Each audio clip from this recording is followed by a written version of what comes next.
కోట్ల fee reimbursement pending ఉంటే ఈ యొక్క రాష్ట్ర ముఖ్యమంత్రి ఈ యొక్క చదువు రాని ముఖ్యమంత్రి ఆక్స్ఫర్డ్ కేంబ్రిడ్జ్ యూనివర్సిటీలోకి పోతుండు. ఆక్స్ఫర్డ్ కేంబ్రిడ్జ్ యూనివర్సిటీలో నువ్వు చదువుకోవడానికి 63 కోట్ల రూపాయలు ప్రజాధనాన్ని ఖర్చు పెట్టావు కదా. మా పేద విద్యార్థులు ఏం తప్పు చేశారు అంటే, పేద విద్యార్థులు కాంగ్రెస్ పార్టీ కోటేస్తే స్కాలర్షిప్ ఇవ్వవా? పేద విద్యార్థులు అవ్వేను అమ్మా నాన్న బతుకుదేవు మారుతి, కాంగ్రెస్ వస్తే మార్పు వస్తుంది, కాంగ్రెస్ వస్తే మనకు మంచి భవిష్యత్తు ఉంటుంది, కాంగ్రెస్ వస్తే ఈరోజు స్వరాష్ట్రం మంచిగా ఉంటుంది, కాంగ్రెస్ వస్తే కుటుంబం బాగుంటుంది, కాంగ్రెస్ వస్తే నా స్కాలర్షిప్ వస్తా అని అనేక మంది పేద విద్యార్థులు నిరుద్యోగులు కుటుంబాలను చైతన్యపరిచి ఆ కాంగ్రెస్ ఓటేసిరయ్యా.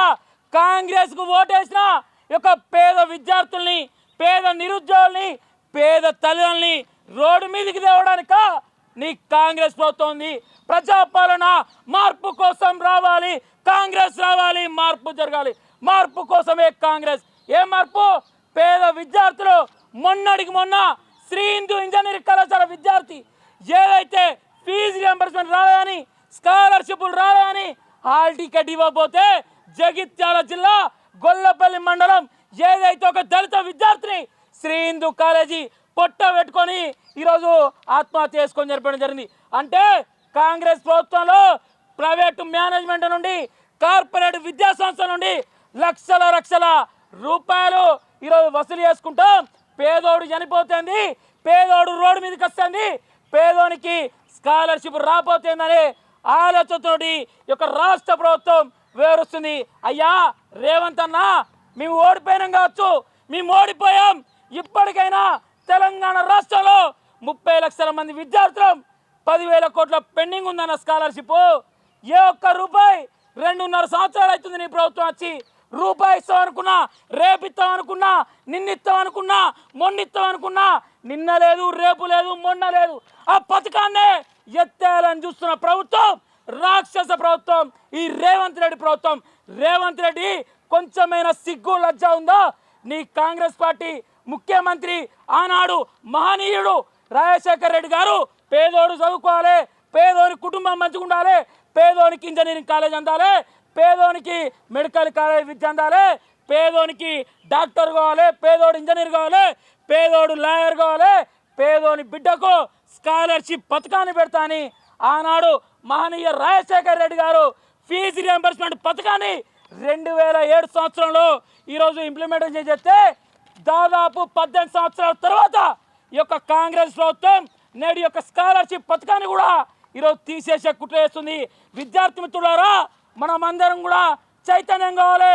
కాంగ్రెస్ వస్తే బతుకులు మారుతాయి అనుకున్నాం, కాంగ్రెస్ వస్తే స్కాలర్షిప్ వస్తా అనుకున్నాం, కాంగ్రెస్ వస్తే బతుకు దొరుకుతుంది అనుకున్నాం, కాంగ్రెస్ వస్తే నీ కుటుంబం బాగుంటుంది అనుకున్నావు. నీ కుటుంబంలో మీ తల్లిదండ్రులు రోడ్డు మీద పడుతున్నారు, పేదో నిలుగులేస్తున్నారు. ఇక్కడ పేద విద్యార్థికి స్కాలర్షిప్ ఇస్తలేరు. కాంగ్రెస్ వస్తే పేదో నిలుగులేసుడు, కాంగ్రెస్ వస్తే పేద విద్యార్థికి 10,000 కోట్ల ఫీజు రియంబర్స్మెంట్ ఇయ్యారు. ఇదేనా కాంగ్రెస్? ఇందుకేనా కాంగ్రెస్ పార్టీ కోటేసింది? పేదోడి యొక్క రాష్ట్రంలో సుభిక్షంగా ఉండొద్దా? పేదోనికి స్కాలర్షిప్ ఇయ్యరా? పేదోనికి ఈరోజు పేదింటి ఇళ్ళను కూలేస్తారా?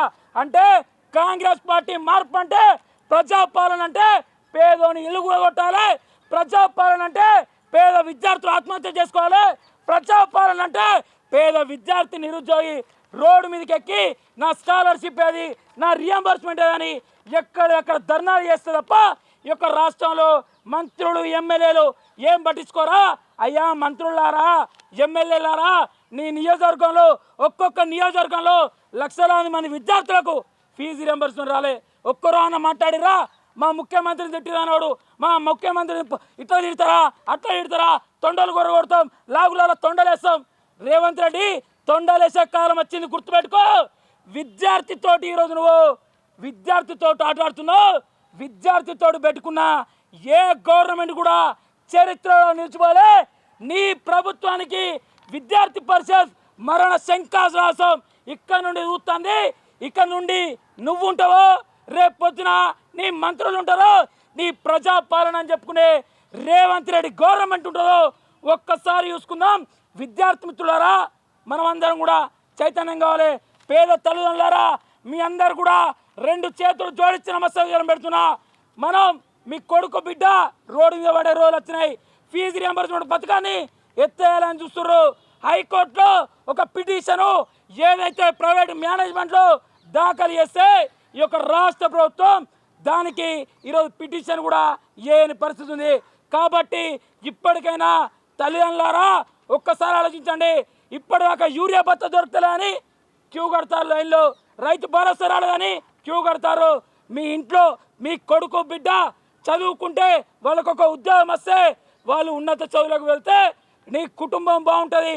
కాబట్టి అనేక ఉద్యమాలు చేసే ఈ యొక్క పేద తల్లిదండ్రులు ఇకనైనా మీ కొడుకు బిడ్డ గురించి ఆలోచించి ఏదైతే విద్యార్థి పరిషత్ చేస్తున్నా ఈ యొక్క విద్యార్థి మహా ఉద్యమానికి ఫీజు రియంబర్స్మెంట్ వచ్చుడో రేవంత్ రెడ్డి సచ్చుడో అనే ఉద్యమం ఏబీవీపీ స్వీకారం చుడుతుంది. ఈ యొక్క ఉద్యమం నుండైనా తెలంగాణ రాష్ట్రంలో కాంగ్రెస్ పార్టీ కుర్చీ ఏదైతే రేవంత్ రెడ్డి కుర్చీ మీద కూర్చొని అనేక మాటలు చెప్తున్నాడు కదా, కుర్చీని పగలగొట్టైనా సరే కుర్చీ లాక్కొనైనా సరే మన హక్కుగా ఉన్న ఫీజు రియంబర్స్మెంట్ సాధించుకుందాం, మన హక్కుగా ఉన్న స్కాలర్షిప్లు సాధించుకుందాం. ఎవనబ్బా సొత్తు కాదు స్కాలర్షిప్, కాంగ్రెస్ ప్రభుత్వం పెట్టిన భిక్ష కాదు. మన హక్కుగా ఉన్న స్కాలర్షిప్ మనం సాధించుకుందాం. విద్యార్థుల ద్వారా ఏదైతే ఏబీవీపీ మహత్తర ఉద్యమానికి స్వీకారం చుట్టిందో ఈ యొక్క పాంప్లిమెంటు రేపు రేవంత్ రెడ్డి గవర్నమెంట్ కుప్పగూల్చడానికి స్వీకారం చుట్టింది ఏబీవీపీ. కాబట్టి భవిష్యత్తులో విద్యార్థి పరిషత్ చేసే ఉద్యమంలో మీ అందరూ కూడా లక్షలాది మంది విద్యార్థులు తరలి వచ్చి రేవంత్ రెడ్డి గల్లబట్టి నా స్కాలర్షిప్ ఏదని నా ఫీజు రియంబర్స్మెంట్ ఏదని ఎక్కడిదక్కడ నిలదీసి అడగాలని ఈ యొక్క విద్యార్థులను కావచ్చు పేద తల్లిదండ్రులను కావచ్చు ఏబీవీపీ నుండి కోరుకుంటున్నామన్నా.